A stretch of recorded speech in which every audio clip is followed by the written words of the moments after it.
The plasma bombardment had ceased 3 hours ago, leaving nothing but smoldering ruins where the Cathari settlement once stood. Captain Zarthok of the Galactic Peacekeeping Force surveyed the devastation through his tactical visor, mandibles, clicking in distress. The bioscanners showed no life signs in the immediate vicinity. A complete genocide, as expected from the hegemony's latest cleansing operation. "Another world purged," muttered Lieutenant Velnara, her chitinous exoskeleton, reflecting the orange glow of burning structures. The hegemony grows bolder each cycle. Zarthok was about to order the retreat when his scanner picked up something unusual. Faint life signs approximately 2 kilometers northeast, buried beneath what appeared to be collapsed infrastructure. Multiple signatures, small and weak. "Sir," Velnara's voice carried uncertainty. "Those readings? They're juveniles." The captain's blood ran cold. Cathari cubs, in a war zone. Every protocol demanded immediate evacuation of his team. The hegemony fleet could return at any moment, and staying meant certain death for his entire unit. The logical choice was clear. That's when Sergeant Marcus Chen stepped forward. The human had been unusually quiet during the survey, his dark eyes scanning the horizon with an intensity that made Zarthok uncomfortable. Humans were still relatively new to the Galactic Council, their species having achieved faster-than-light travel only 50 years prior. Most aliens found them unpredictable. "I'm going after them," Chen said simply, checking his weapons. "Charge levels." "Negative, Sergeant," Zarthok replied immediately. "Hegemony forces will return within the hour. We evacuate now." "Then you evacuate." Chen's voice held no defiance, just stating fact. "I'm not leaving kids to die." Velnara's translator struggled with the human concept. "Define kids, Sergeant. Those are not your offspring. They're not even your species." Chen looked at her with an expression she couldn't decipher. "Doesn't matter." The human was already moving, his powered armor carrying him toward the collapsed structures with surprising grace. Zarthok felt his throat sacs inflate with frustration. Humans were impossible to understand. Their decisions often defied all logical survival instincts. "Chen, return immediately. That's an order." The human's voice crackled through the comm. "Sorry, sir. Comms are breaking up. Can't hear you clearly." Zarthok knew the human was lying. Their communication systems were functioning perfectly. He watched helplessly as Chen disappeared into the rubble field, his armor's beacon growing fainter on their tactical display. 20 minutes passed, then 30. Velnara had calculated their departure window multiple times, each calculation showing decreasing survival probability if they remained much longer. "Sir, we must leave," she urged. "The human made his choice." Zarthok's scanner suddenly flared to life. Chen's beacon was moving, and he wasn't alone. Multiple small life signs accompanied him, moving slowly but steadily toward their position. When Chen emerged from the ruins, Zarthok nearly dropped his weapon. The human carried 2 Cathari cubs in his arms, each no larger than a human child, their golden fur matted with dust and blood.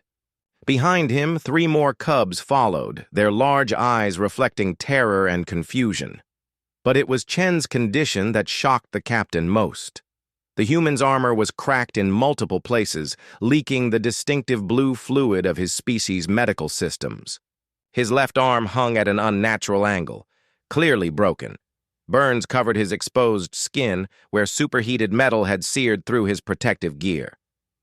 "Transport secured," Chen reported, his breathing labored. "Ready for evac." The cubs whimpered, in a language none of them could translate, but their meaning was universal.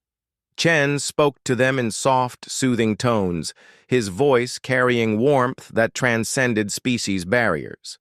The juveniles pressed closer to him, instinctively recognizing safety. As their transport lifted off, Velnara ran a tactical analysis of Chen's rescue route. Her processor nearly overheated trying to comprehend the data. "Sergeant," she said slowly, "you traversed an active minefield. Then you manually excavated approximately 4 tons of debris with a damaged excavation tool. Your bio readings show you should have lost consciousness from pain and blood loss at least twice during the operation." Chen was cleaning dirt from one cub's wound with careful precision. "Kids needed help. But the probability of your survival was less than 12%. The logical choice was retreat." The human looked up at her, his expression patient, but firm. "Logic doesn't factor when children are involved. That's just how humans work." Zarthok studied the scene before him. The cubs had arranged themselves around Chen like he was their pack leader, despite having known him for less than an hour. The human continued tending their injuries, completely ignoring his own severe wounds. It was then the captain began to understand something fundamental about humans that had eluded the Galactic Council's xenobiologists. They didn't just protect their own young, they protected all young.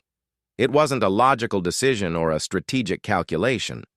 It was something deeper, something that overrode every survival instinct their evolution had programmed into them. When they reached the medical station, Chen had to be physically restrained to receive treatment. He kept trying to return to the cubs, worried they would feel abandoned. Even sedated, he fought against the medical restraints whenever the juveniles cried. Weeks later, after the cubs had been relocated to a safe Cathari colony, Zarthok received Chen's official report. It was 4 lines long. "Cubs located in Sector 7G, extracted under combat conditions, no casualties, mission successful, no mention of his injuries, no request for commendation, no explanation of how he'd accomplished what should have been impossible." Velnara approached the captain's desk holding a data pad. "Sir, I've been analyzing human behavioral patterns. Their species shows unprecedented protective responses toward juveniles of all species. It appears to be hardwired into their neural architecture." Zarthok nodded slowly. He'd spent 30 years in peacekeeping forces, had served alongside dozens of species, each with their own strengths and capabilities. But humans were different. They were the only species that would risk everything for someone else's children. "Update the file," he told Velnara. "Humans are not to be deployed in evacuation scenarios involving juveniles." "Sir?" "They'll never leave," Zarthok explained. "Not even when they should, especially when they should." He looked out the viewport at the stars, wondering how many other human soldiers were out there right now, making impossible choices in impossible situations, making them not because they had to, but because they simply couldn't live with themselves if they didn't. End.